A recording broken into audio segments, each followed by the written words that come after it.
Nós vamos aqui nesse texto, Jeremias 29, capítulo 29, verso 11.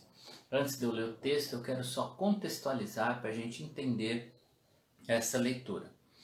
O povo de Israel estava exilado na Babilônia, estava longe da sua terra, um povo que foi reduzido, porque a guerra faz isso, muitos foram mortos, poucos tinham ficado na terra.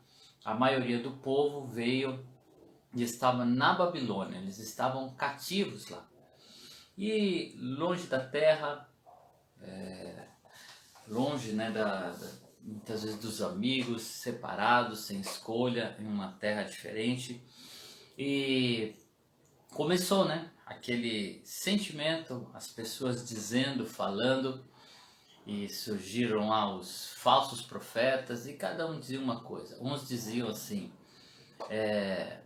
não, a Babilônia, o cativeiro vai ser curto, vai ser um tempo curto, Então, a princípio, eles começaram a dizer assim, não, nós vamos ficar aqui 2, 3 anos e vamos voltar. Então, a princípio, Deus vem e diz assim, olha, não vai ser um tempo curto como vocês pensam, não. E aí Deus vem e diz assim, ó, vocês podem construir casas aí, para vocês morarem, porque o tempo que vocês vão ficar aí vai ser um longo tempo. E aí Deus vem e diz, qual é o tempo? Diz, ó, vocês vão ficar 70 anos cativos na Babilônia.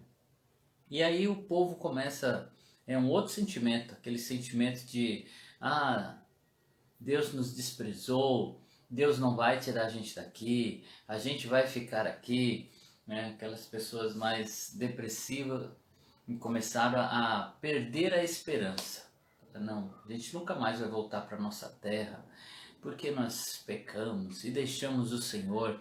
Então, nesse momento, desse verso que nós vamos ler agora, era esse o sentimento que estava no coração das pessoas. Deus me desamparou, Deus se esqueceu de mim.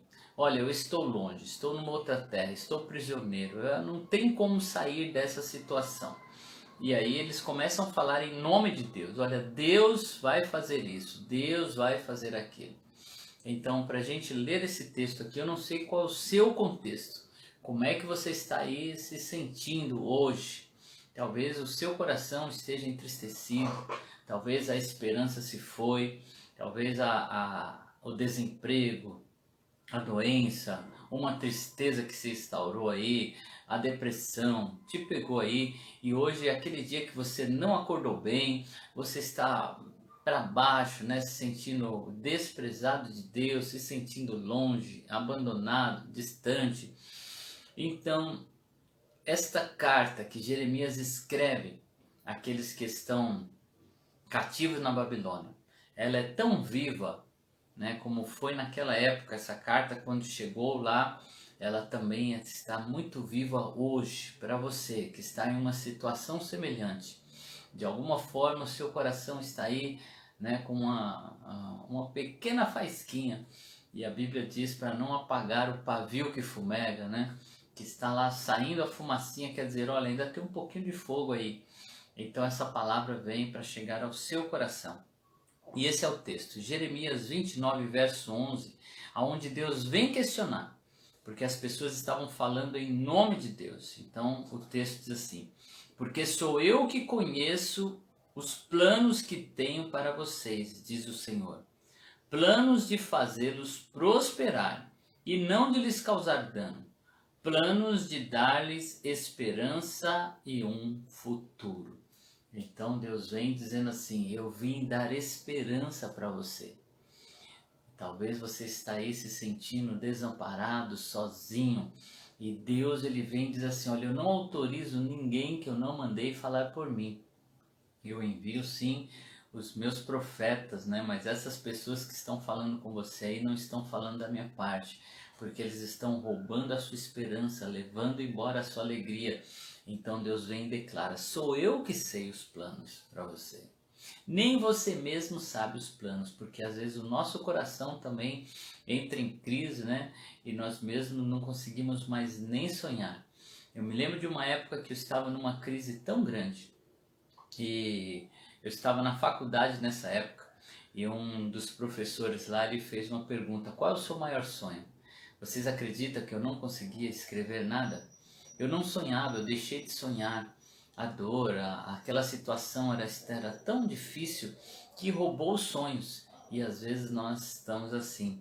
Então Deus vem e diz assim: olha, eu é que sei os planos que tenho para vós. Diz o Senhor, planos de fazê-lo prosperar, planos de fazê-lo sair dessa situação. Prosperar é mudar, é avançar, é prosseguir, é crescer, prosperar e não de lhe causar dano. Deus não age para causar dano a ninguém, Deus age sempre por amor. Mesmo quando vem uma situação de dor da parte do Senhor, essa situação vem para nos corrigir, nos colocar no trilho, nos fazer se aproximar dele. Então Deus vem nos chamando para perto e ele diz, ele vai revelar os planos, planos de dar-lhes esperança e um futuro. Esse é o tema de hoje. Deus nos reuniu aqui nesta live e você que vai passar por aqui depois para assistir esse vídeo.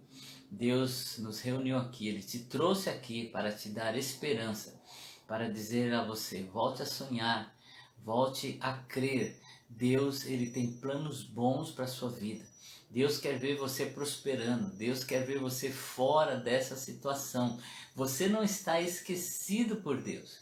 Independente de onde você esteja fisicamente aí no lugar geográfico, ou mesmo aonde você esteja sentimentalmente, talvez você está aí destroçado, destruído com as experiências ruins que você teve, talvez você não consegue nem ter uma perspectiva boa da situação, né? Talvez você esteja aí longe de Deus espiritualmente, não consegue reagir, puxa, você não consegue mais orar, você está numa situação difícil, parece que foi embora a alegria, mas Deus me trouxe aqui nesta manhã para dizer para você, Deus tem planos que você prospere.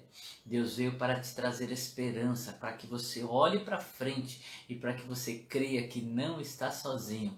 Deus está vendo você aí onde você está e Ele revela o seu amor para você. Porque independente da situação que você está vivendo, nada mudou. Nada mudou em relação à esperança que nós temos em Deus, porque Deus não muda. O amor dele continua o mesmo. Deus continua aí trabalhando e dizendo para você, creia, tenha esperança, fique firme, em nome de Jesus. Vamos orar nesta manhã? Querido Deus, a sua palavra, Pai, que expressa os seus pensamentos, que expressa a sua vontade.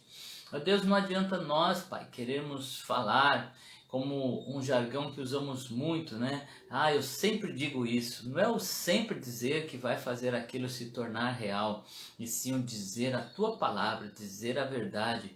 E o Senhor não permite, Pai, que ninguém fale aquilo que o Senhor não disse. Por isso o Senhor enviou essa carta através de Jeremias à Babilônia, Senhor, aquele povo que estava ali sofrendo a consequência do seu erro. E mesmo assim o Senhor foi lá dizer a eles, tenham esperança, esperança que eu vou dar a vocês um futuro.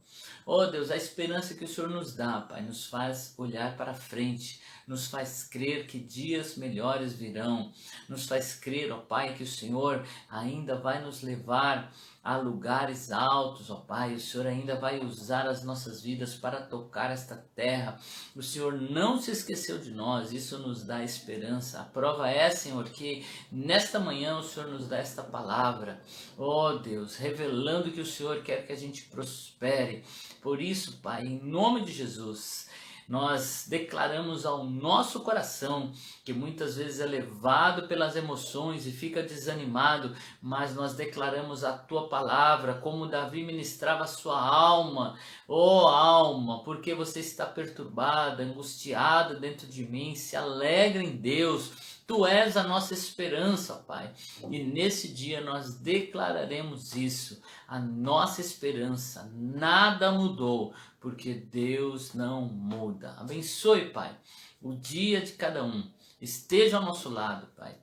Repreenda toda ação do mal, as vozes das trevas que vêm tentar roubar a esperança. Essa situação, Senhor, que veio para tragar as forças dos teus filhos, em nome de Jesus, nós repreendemos, desfazemos e que o teu Espírito que está em nós nos leve a crer, a tomar posse, Senhor, das tuas promessas, em nome de Jesus. Amém. Que Deus te abençoe nesse dia, que o Senhor esteja ao seu lado, te fortalecendo, porque Deus é fiel e Ele não muda. Deus te abençoe.